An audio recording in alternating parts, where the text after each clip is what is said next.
इन दिनों धान की फसलों में कीड़ों एवं बीमारियों का प्रकोप बढ़ गया है। अतः इस परिस्थिति में आप किसान भाइयों को क्या सलाह देना चाहेंगे? सही कहा आपने। अभी की जो मौसम है, इस मौसम में थोड़ी बीमारियां और थोड़े कीड़े ज़्यादा धान को परेशान करते हैं। अभी जो दो तीन मुख्य रूप से जो कीड़े आ रहे हैं या आने की जिनकी संभावना है, इसमें पहला तो कीड़ा हमारा है जिसको कि हम लोग कहते हैं पत्र लपेटक। तो पत्र लपेटक अगर कीड़ा हमारे खेतों में हमें दिखाई दे रहा है तो हमें कुछ नहीं करना है। हमें सिंपल अपने खेतों में दोनों किनारों पर एक दो आदमी को खड़ा करना है, उनके हाथ में एक रस्सी दे देना है और एक तिहाई हिस्सा को मतलब ढकते हुए या एक तिहाई धान की ऊंचाई का ध्यान रखते हुए नीचे करते हुए और रस्सी को थोड़ा जोर से टाइट करके खींचते हुए पूरे खेत में उसको चला देना, इस तरफ से उस तरफ और उस तरफ से इस तरफ। इससे क्या होगा कि जो पत्र लपेटक जो कीड़े हमारे हैं वो सारे हमारे धान के खेतों में जो पानी लगा हुआ है उस पानी में गिर जाएंगे और वो गिर करके डूब के मर जाएंगे। तो ये बहुत साधारण सा तरीका है। और अगर किसी कारणवश आपको लगता है कि ये करने में थोड़ी कठिनाई है तो फिर आपके पास दवा आती है। साधारण सी दवाएं हमारे पास हैं। क्लोरोपाइरीफास दवा है हमारे पास में, प्रोफेनोफास हमारे पास दवा है। तो क्लोरोपाइरीफास का 3 ml या प्रोफेनोफास का 2 मिलीलीटर प्रति लीटर पानी में घोल बना करके छिड़काव करेंगे तो इन कीड़ों को हम आसानी से नियंत्रित कर सकते हैं। दूसरा जो कीड़ा है जो ज़्यादा परेशान करता है उसको हम लोग बोलते हैं धड़ छेदक। धड़ छेदक की भी समस्या अब जो है थोड़ी सी उग्र होगी और वो जहाँ तहाँ हमें दिखाई दे रहे हैं, शुरू हो गए हैं, शिकायतें भी आनी शुरू हो गई हैं। तो इसके लिए सबसे अच्छी दवा जो है हमारी वो है फिप्रोनिल। फिप्रोनिल का हम प्रयोग करेंगे दानेदार 8 किलोग्राम प्रति एकड़। तो हमारा धड़ छेदक का जो समस्या है उससे हम निजात पा सकते हैं।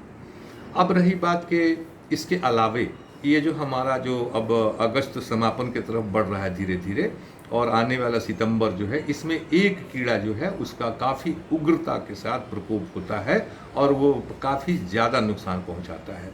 खास करके जो हमारी बहुत महीन किस्में हैं जैसे बीपीटी है, राजेंद्र श्वेता है या फिर हमारे सोनम रूपाली, इस तरह के जो निजी कंपनियों के भी धान बहुत सारे हमारे किसान लगाते हैं, इन धानों को बहुत ज़्यादा नुकसान इससे पहुँचता है। वो है मधुआ कीट। मधुआ कीट की जो सबसे बड़ी खासियत है कि वो आप देखेंगे कि आपके खेतों में वो उड़ता हुआ नहीं दिखाई देगा। पत्ते के निचले हिस्से में वो छोटे छोटे भूरे रंग के कीड़े वो आपको इधर उधर भागते हुए नजर आएंगे। और अगर ये कीड़े आपको दिखाई देते हैं तो फिर आपको अपने खेतों में इमिडाक्लोपिड ये जो दवा है इसका 100 मिलीलीटर प्रति एकड़ की दर से इसका प्रयोग करना चाहिए। इन दवाओं के प्रयोग करने में एक बात का ध्यान रखेंगे कि हमेशा ये दवाएं हम शाम के समय में यानी कि 3 बजे के बाद प्रयोग करते हैं तो हमको सर्वाधिक अच्छा रिजल्ट, अच्छे परिणाम हमको मिलेंगे।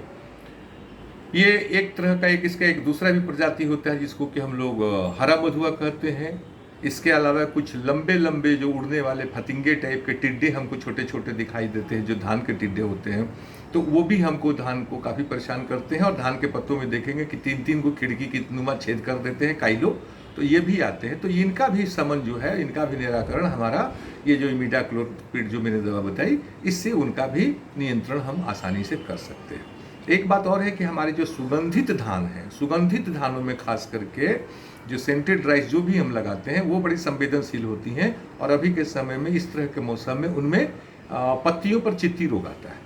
और अगर पत्तियों पर चित्ती रोग आता है, एल्मेंथोस्पोरियम की समस्या आती है, तो छोटे छोटे देखेंगे कि पूरे तिल के दाने की तरह से या फिर लंबे लंबे भी उस पर भूरे भूरे धब्बे जो है आपको पत्ते पर दिखाई देने शुरू करेंगे। तो इसके लिए हमारे पास मैनकोजेब कार्बेंडाजिम का जो मिश्रण आता है एक साथ मिला हुआ दवा, उसका जो है हम प्रयोग अपने खेतों में करते हैं कम से कम 3 ग्राम प्रति लीटर पानी में। और नहीं तो फिर दूसरी भी दवा आती है जैसे जिसको कि हम बोलते हैं प्रोपिकोनाजोल, इसका भी इस्तेमाल करते हैं।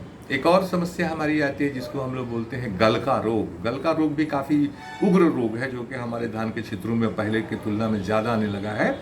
तो गलका रोग के लिए थाइफ्लूजामाइड नाम की दवा आती है जिसको 150 मिलीलीटर प्रति एकड़ हम प्रयोग करते हैं। तो अगर इस तरह से समय समय पर निरीक्षण करते रहें खेतों का और हम सही दवा का चयन करके प्रयोग करें तो हमारे धान के पौधे सुरक्षित रहेंगे और हम एक अच्छी फसल लेने में सफल रहेंगे। धन्यवाद।